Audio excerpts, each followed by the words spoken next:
production constraints mean that just 2,500 This promises to make the course of the car relatively extremely pretty agreeable, with a combined fuel economy figure of 35.8 miles per gallon and 190 grams of fuel. There's no real comparison between the course of the car and the 1980s shopping bottle that started the whole the bottom side holds all the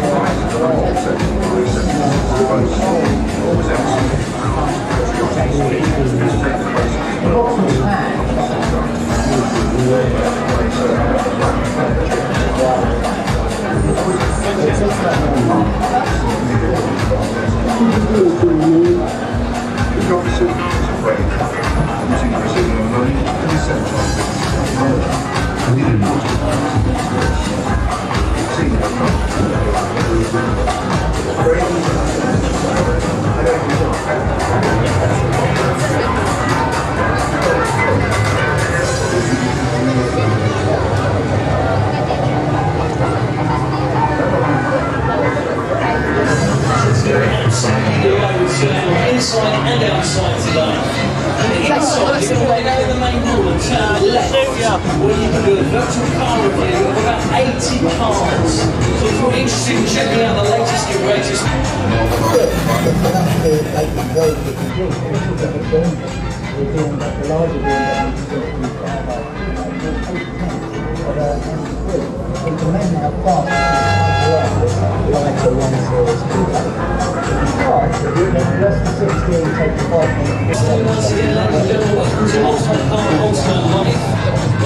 This afternoon we're going to kick it off. You can make a read in about 3 or 4 minutes time, so it's going to be well worth the effort. So we're outside to the main hall, just going to be our first presentation at that point. It also feels very much, and with this one,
So if you're inside, that's the wrong place to be.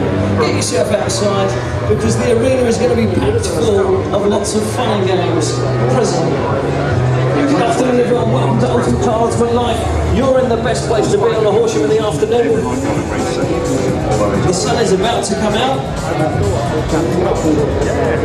we're having fun. Nevertheless, the scramble, profile, bends, material of Joe takes to the reveal, going into the back. The elder chef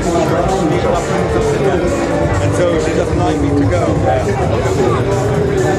At the front of the pack, Lauder was ahead, followed by Hunt.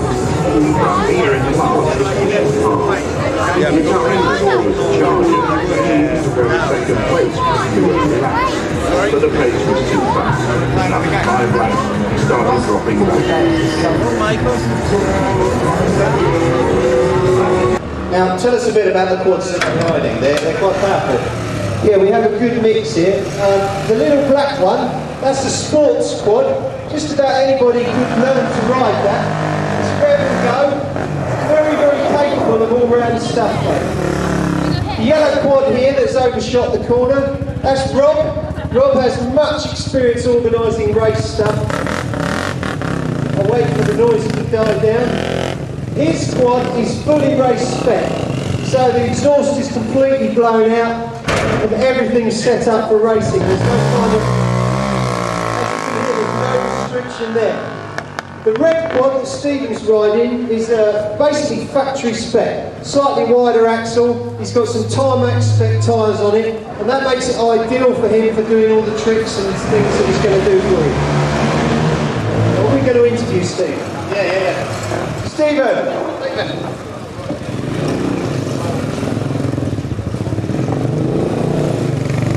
Lower the friction here. Now when you go over this seesaw, it's not actually a seesaw, even though it tips. It pivots from a lower point where the wheels are, instead of up where the plate of the ramp is. That means you actually have to go further than the centre to put weight to make it to tip over. So what you actually see they're doing with the little quads is okay.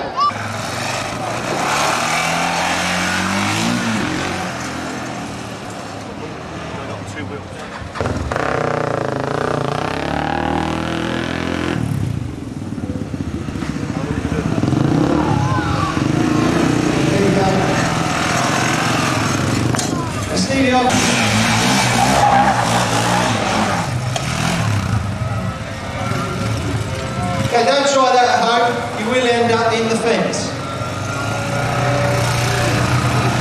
The quads are initially easier to ride than a motorbike. But when it comes to tricks and things, this is a Raptor 700, which is a Raptor Sport, Yamaha Sport Quad versus Honda Sport Quad, which is a 400. So there's slightly different, but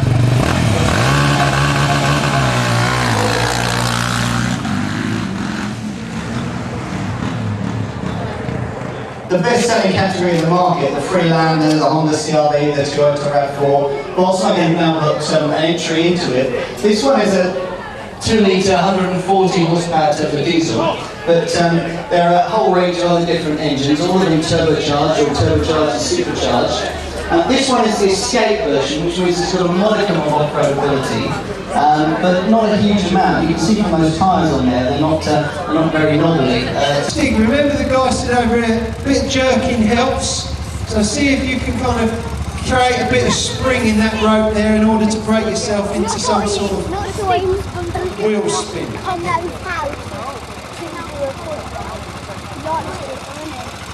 Okay, 3, 2, 1, go!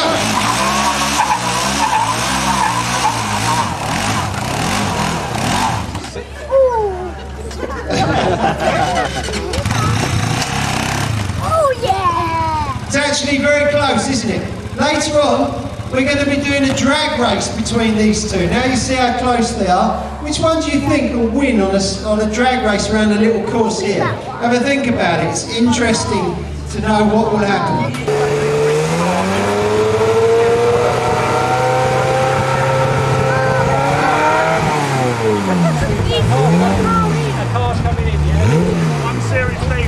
Okay, so we're going to be having another presentation in the main arena in a couple of minutes' time, and let me tell you, ladies and gentlemen, it sounds that it is well worth waiting for.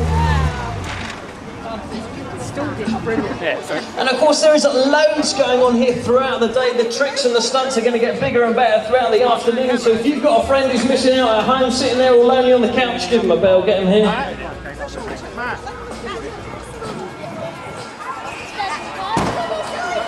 There he is. Yeah, there's actually a penny on his key fob, just to remind. Very smooth operation. Great to drive down your local shops and parade in front of everybody and put the roof up.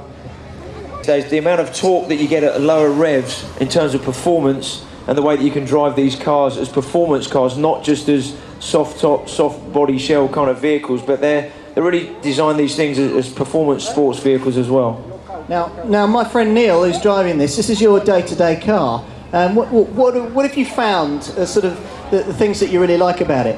Oh, it's an amazing car. It's nice and versatile, the excellent fuel economy, and it's just generally good fun to drive. Nice all-rounder, really. And roof down, do you get a lot of buffeting? Not in the front. In the back, you get a fair amount, but the front's pretty nice and quiet. And most people would say, Neil, sort of a diesel in a convertible car. That's a bit of an odd combination. Yeah, that is true actually. When the roof's down, it's actually got quite a nice tone to it, and it's got a nice lot of torque. In terms of its success in sales, it kind of opened up a whole new market. This is the latest series. I was just asking John why this one has a hard top. There's nothing John doesn't know about cars. He's saying that it's mainly because in kind of streets and towns where people want to have a car like this, they're worried about having their roof slashed. So by bringing a hard top, soft top version, one of these metal folding roofs, they were able to solve that problem and still sell the car to that market. Fantastic vehicle though. To drive, the balance, the mechanics of this vehicle, the power delivery, everything about the MX-5 Roadster is almost perfect. Most people will argue their way past the BMWs and everything to say that this is the best Roadster. 2, 1, go!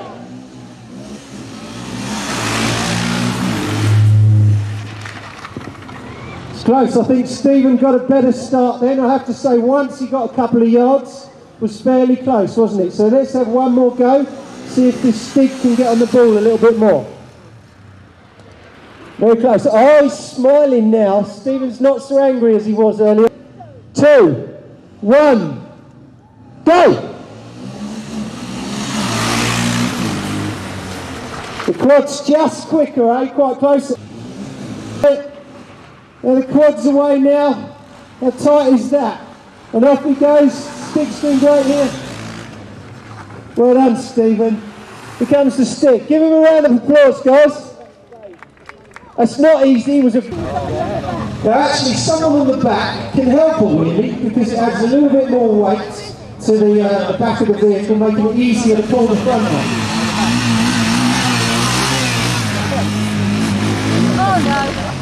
As you saw there, Steve was able to, even with the wheels in front of him, take the wheels right to and he's going to take them over the seesaw. How about that? And the other thing Stephen will do, someone on the back, you saw him do earlier, is to pop a side wheelie. Now that's an experience when you're not in control. Should I do it? Should I do it? Well, we have a drift up there. Here we go, so the pocket on each side. There you go. So as I say, after the next couple of things that we have on the timetable this evening, there'll be an opportunity for maybe a few of you to have a go on the back. We'll be asking questions, first hands up, first correct answer, we'll have a go on the back. We do that all day long. That's an interesting way of looking at it. Go on then, Stevie, off you go. Entertain the crowds for a few minutes and then we'll be back with something new in a minute.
This event, you know, is the ultimate car really living the ultimate life, and is the ultimate anything, you know, the ultimate life. And I think part today is kind of asking that kind of question: well, what really is the ultimate life?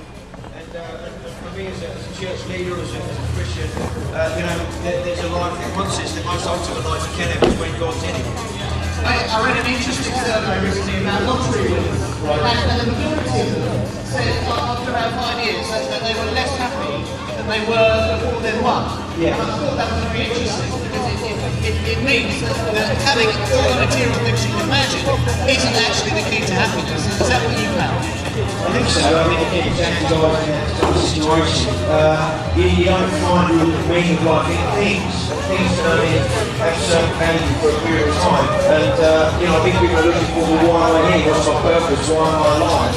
And I think today it's really about asking those kind of questions and maybe seeing if we can find some of those answers.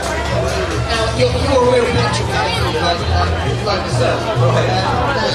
How did all that start? Because you were on bikes when you were young? Well, when I was young, I used to race motocross and used to do that pretty much most weekends. I've always liked cars, and recently I bought a classic Horsham 911. Yeah, I had that for a number of months. Probably like a lot of classic cars, a lot of things go wrong with them. And so 3 months was it? In the end.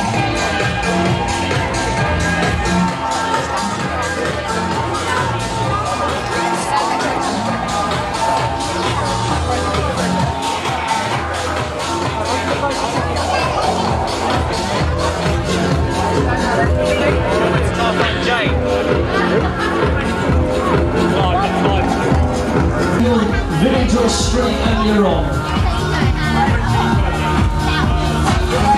Okay, everyone. That's that bit now. We've got more in the arena coming up. I'm going to interview Rob, who's at the top there with the red Louis hat. Rob is very involved in quad racing. Immediately after that, we're going to have a little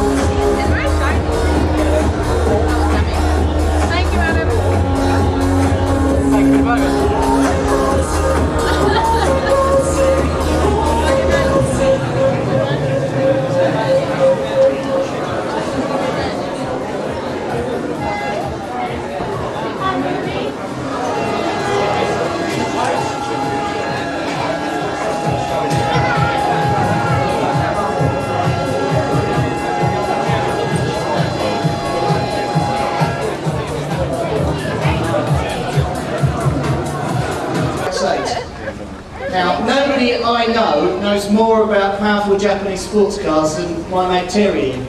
What do you think of RX-8s? It's a brilliant car. Obviously, it's comparing rival is the 350Z. I personally would choose the 350Z. However, it doesn't have the unique characteristics that this car has. As you see there, let me do it on this side. On the Mazda RX-8, you have this unique backwards opening rear door, which enables you to really access the rear seats very comfortably. Very unusual when you drive a rotary engine. You don't get engine backlag when you come off the throttle, so you don't get engine braking. You get more like a motorbike. You just kind of get a cruising effect when you come off the throttle. And the power is really high up there, isn't it? Well, one thing I found when I drove it, that it doesn't feel quick at all. It actually does 0 to 60 in 6. We've got an iconic car coming up next, the Volkswagen Golf GTI. To my mind, there's still nothing quite like. Have been well raced this afternoon on the PlayStation or on the Toyota Formula 1 game. Please make your way to the arena. It's just lining it up a bit different, I think. Which one Coke? How many are we up to now? 600? Sorry. Oh, that's good. It's a rainy afternoon. Yeah. Okay, here we go. Yay! How about that, guys? 6-ton vehicle pulling a wheelie. Quite impressive, eh? Yeah, it's up. Okay, are you ready? He goes for the Royal Crush. He goes shopping in this vehicle, by the way. He does. He actually parks it in all in town. So if you see it parked, then don't park next to him.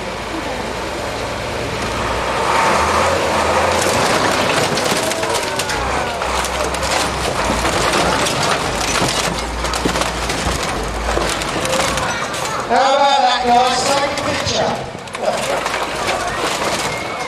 I'm going to sell all that.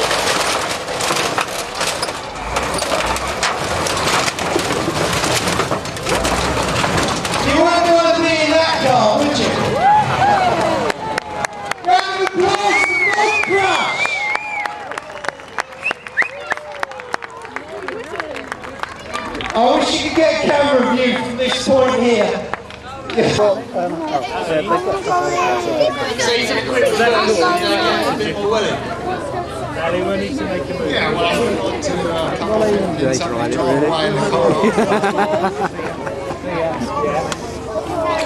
Okay, you're going to go back and have another go? Yes. It's called a torque tube, which has got big ball joint swivels either side. So the axles literally are fixed to the gearbox by suspension springs, coil springs, and a torque tube, and that's it.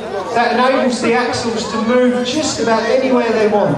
They can pivot up and down, in and out, until they reach the axles. And you'll see the axle, the shape of the axle is given lots of height to enable lots of movement. There's torque bars in there as well. You see on the front all the different linkages you can tow. They've got 32 gears forward and reverse, the Unimog. You can go as fast backwards as you can forwards. You can tow things backwards, push things from the front. You can link things to the back, tow things from the back. And also, as you saw, you can crush cars and pull wheels. So the Unimog really is the ultimate all-wheel drive, and possibly the ultimate car. Ladies and gentlemen, big round of applause for Bob and his Unimog. Come on. We've still got just about a little bit over half an hour left of the open show here this afternoon. We'll have a go some colouring in up there. That'll be a nice thing to do. Off we go. For those of you that are on the inside of the water.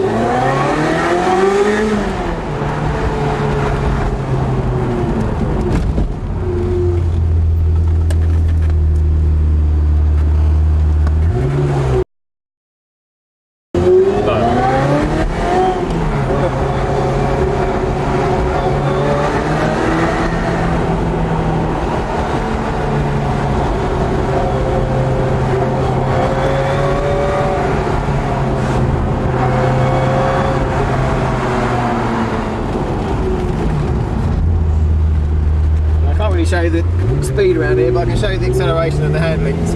Okay.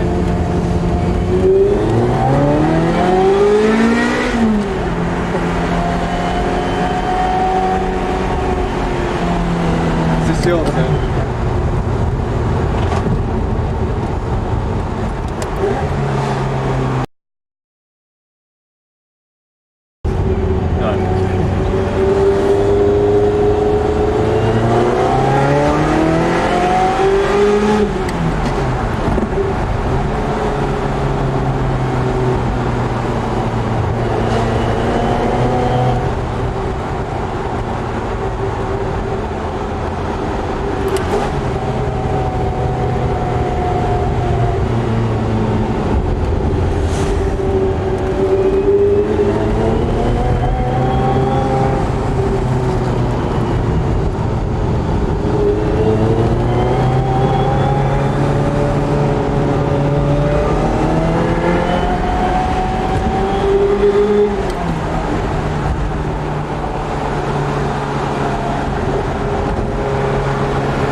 Depends how you drive it. Probably 15 to 20, if you're lucky. Alright, yeah. How much power has it got? 380 horsepower. That's quite good. It's very light as well.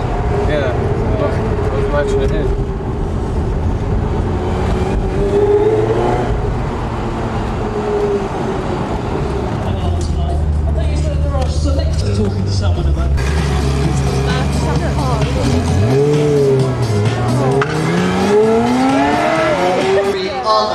model in this category aspires to be. This is the 530D. It's got the M Sport pack on it, which means that you get these classy M Sport wheels, you get a discrete spoiler pack, you get the M Sport wheel, M Sport gear knob, lots of nice little bits in it. And you have got significantly more space at the back. If you compare it, Clive. The seats are sculpted for. Yeah, they are. It's more comfortable. It does feel slightly airy.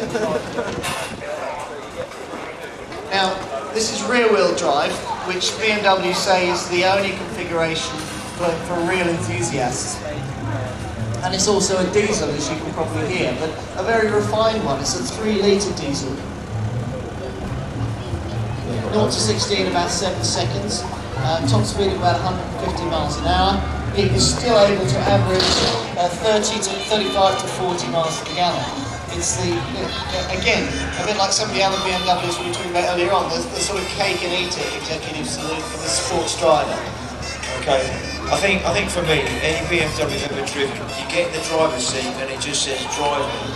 There's just something about being set up, and you just, every time you get in it, you're looking forward to whether it's around the shops or a long journey, you just enjoy it. It's great.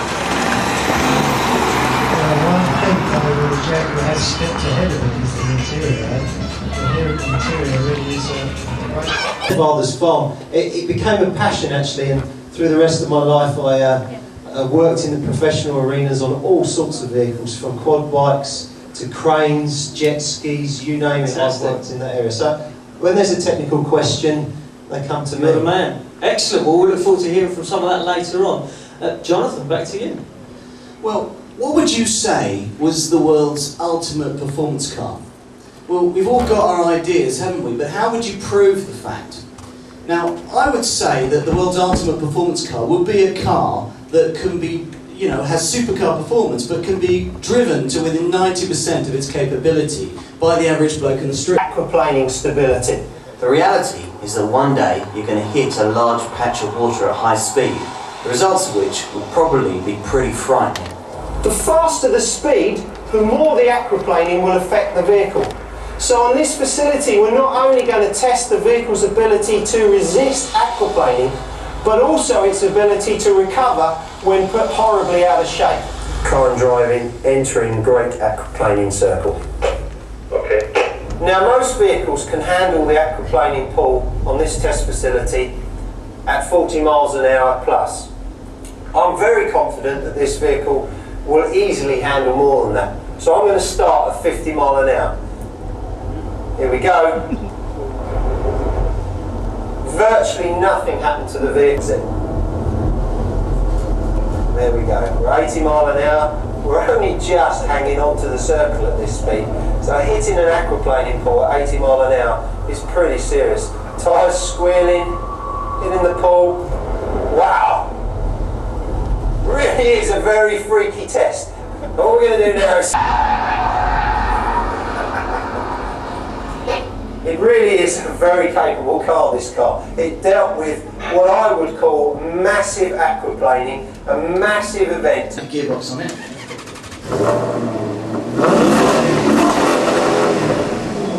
Now, in the interest of not causing you all to die of CO2 poisoning, I won't rev it any more than that. But that gives you an idea. It sounds pretty fearsome, doesn't it? And very Italian, John. It's got that rasp that most Italian sports cars have at the end. Absolutely. Interestingly, this car is 400 horsepower with the same engine. This car is... Have a little look up at the screens and see if you can see what I consider to be some of the ultimate drivers in the world today. You're going to want to watch this. Terry, you'll know. Can you see him? Check that out. 2 wheels with no ramp. Oh. Do you know how to do that? Yeah, I was going to explain. You cannot do that unless the diff is long. I mean, there was another one. Have a go at this. Try this at test drive. Yeah, break down. Different camera angle. I taught him how to do that actually. It's really rather easy. Check this one out. Look at this. You actually drive it? Yeah, really well. really well. So some city centres have a problem with people running in bus lanes. So they've sorted that out. Oh, is there one more? Yeah, let's have a look at this. It's just to help men avoid being distracted while driving.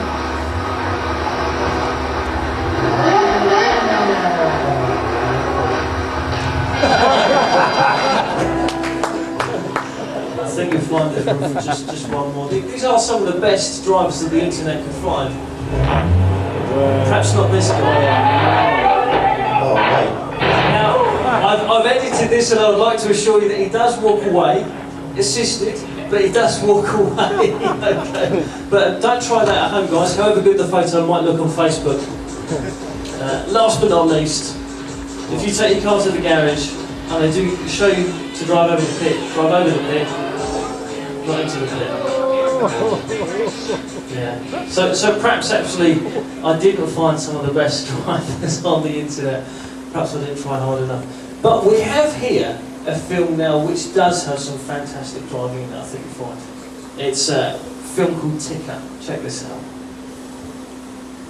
Now, car manufacturers use all kinds of different ways to... Okay, we have the green lights and John is away. John has done a lot of karting, so he does actually know what he's doing.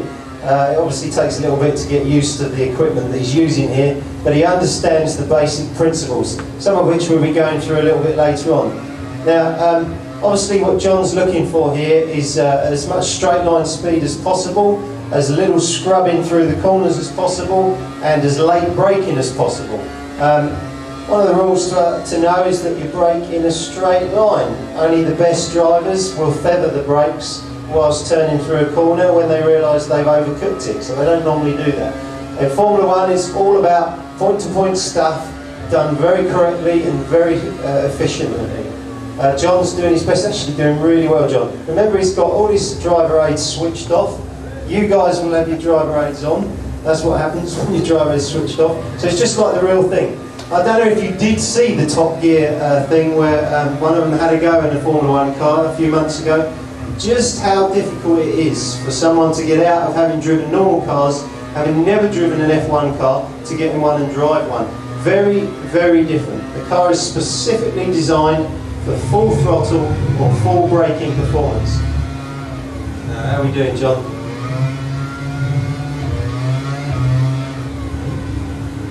I don't think we're far off now.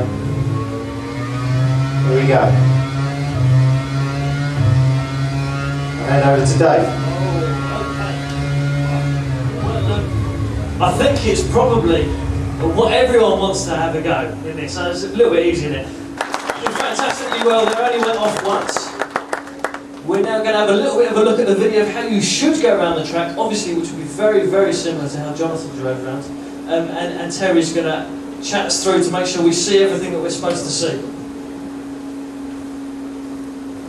Okay, obviously he's getting in the vehicle here. But one of the things this equipment does here is simulate real driving experiences very well. And one of the things that people naturally tend to do when they come off a track, when they start to lose it, is get aggressive. They think at that point it's the point to muscle your way out of the situation. And actually it's completely the opposite. When you start to come off the track, your traction... What's your name? It's Darren. Ladies and gentlemen, let's have a big round of applause for Darren as he starts his Toyota Formula One lap. Here we go, Darren. It's a big moment to shine, my friend. So I was just explaining, as you come off the track and you get on grass, your traction's hugely reduced. And so at that point, actually, you want to become very calm, very smooth with what you do. Back off the throttle. Don't do anything harsh. So hopefully, the driver here will take heed of that. It's encouragement for Darren. You'll have some sort of opinion, I'm sure. The audience's first car almost exclusively was either a Mini, an Escort, or a full Fiesta. How do you feel about that? That's great, isn't it? I'm glad to see that the Nova didn't make it onto the list, or the Sax though. That's just a personal thing. Mine was a full Fiesta. Was it? Yeah, a 1 litre L model. It was a rust bucket. The L was for lovely. That's kind of what it was for. Guys, do you remember your first cars at all? First car I drove was an Austin A30, and before that, before I had a licence, I drove an Austin 1100. I drove it into my dad's house wall and smashed it. Okay, cool. Marvellous, the things people have met.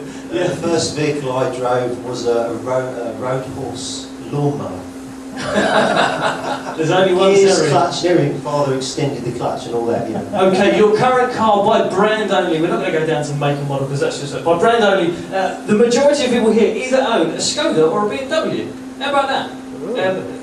Followed swiftly then by Renaults and Vauxhalls and VWs and Fords propping up the rest of the thing. So that's not bad, is it? Current car. Current cars, Skodas and BMWs. That's your crowd. What, German? Skoda's on. Where are they from? German engine. German engine? Well, they're probably from everywhere actually these days, aren't they? Yeah, well there we go, okay. So how do you feel about that? You pleased to be a Skoda driver tonight?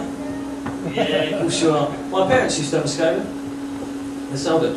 Ours is, in order of appearance, number one, what do you think? Bentley. What? I can see that on there. Are you serious? I know, it's sad, isn't it? That's up there. Okay, go on. The ultimate car, according to you lot, would be bought at a factory owned by Ferrari. There you go, Paul. Swiftly followed by an Aston Martin, or my personal favourite, a Porsche. Yeah, come on. That's Porsche fans. Come on, a bit of solidarity. I'd like a Targa, if anyone's got one spare. And a licence as well, if anyone's got one of those as well. And then, bring up the rear, then the Bentley. So, ladies and gentlemen, let's have a quick look at the Bentley. What a beautiful car the Bentley is, eh? This is the speed model. John, tell us a little bit more about it. Well, Terry, let's say that you just won the lottery. You've got 150 grand to spend, okay? And you fancy the idea of a Ferrari, but you also fancy the idea of something like a Rolls Royce or a Maybach, you know, something to waft you about your plutocratic luxury. And you want the best of both worlds. What do you buy? Bentley. I reckon something like this. It's called Bentley Continental GT. You might well have heard of one of those. And Terry? I kind of ride with Clive a little bit here. Maybe Smokey and the Bandit car. Trans Am, clone out V8. Love all that. Okay, cool. News on the grapevine has it that Ferrari are revealing a new Ferrari called a California. Yeah, I've seen pictures of it. Have you got any pictures of it? Yeah, they're all on the internet. And it looks incredible. Looks very much like a Ferrari. Yeah. You were saying someone in the church just put down a deposit for one. No, they haven't put a deposit for one. Oh, they put a deposit yet? I don't think you're supposed to say anything about that. No. Okay. Be creating convertibles through to the more sporty kind of style convertibles like this is. So Jonathan, tell us a bit about this Alfa Romeo Spider. Well, I do like this car. I mean, I'm fairly sick of reading in Evo magazine how you know, an Alfa Romeo Spider isn't as good a handler as a Nissan 350Z or an Audi TT. You know, when you buy a convertible, you buy. Lopping the roof off a coupe rarely does it many favours. Often the proportions go to pot, the chassis gets an attack of the vapours when shown a corner, and any semblance of practicality goes right out of the window. Those last two things can be worked around, but given that the prime objective of most convertibles is to look fantastic, losing the proportions is inexcusable. Thankfully, Alfa Romeo has got things spot on when it comes to their Spider. Let's cut straight to the chase. If you're looking for a driver's car along the lines of a Porsche Boxster or a Nissan 350Z, then the Spider isn't going to leave you wholly impressed. You just can't match these titans in terms of go, stop and steer. If for you, however, the drop-top experience is less about driving the tread off the tyres. Oh, it's just marvellous. Keep glued to the screen, it's all good. Well done, Dan. Did us proud, mate.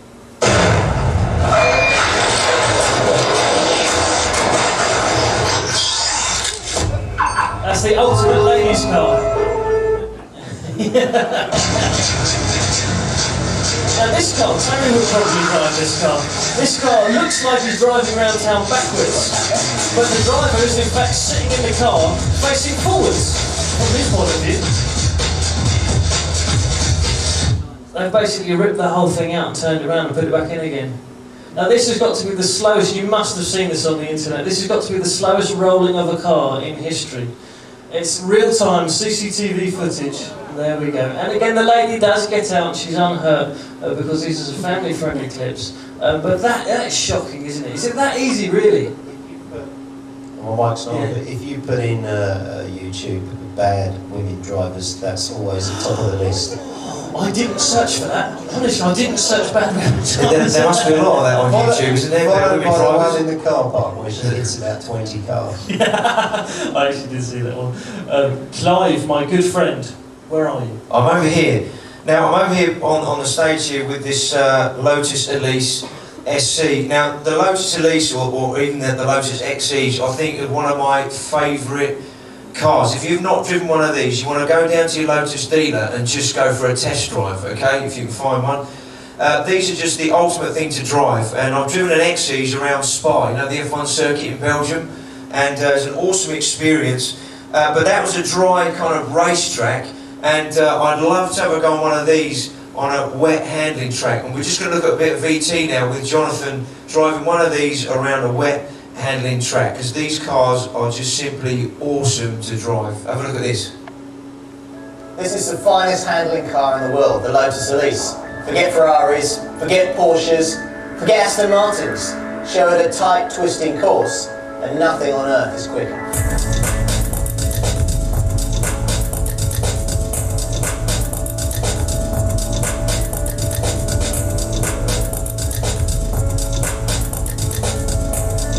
Reduce this car to its component parts. And what have you got?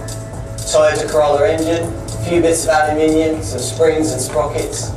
Even if you bolted all those components together, you'd still have a Toyota Corolla engine bolted to some aluminium and springs and sprockets. What makes this car special? Well, it's the fact that it's a Lotus. And I don't mean the badge or the bodywork. You see, I know the guy who developed this car.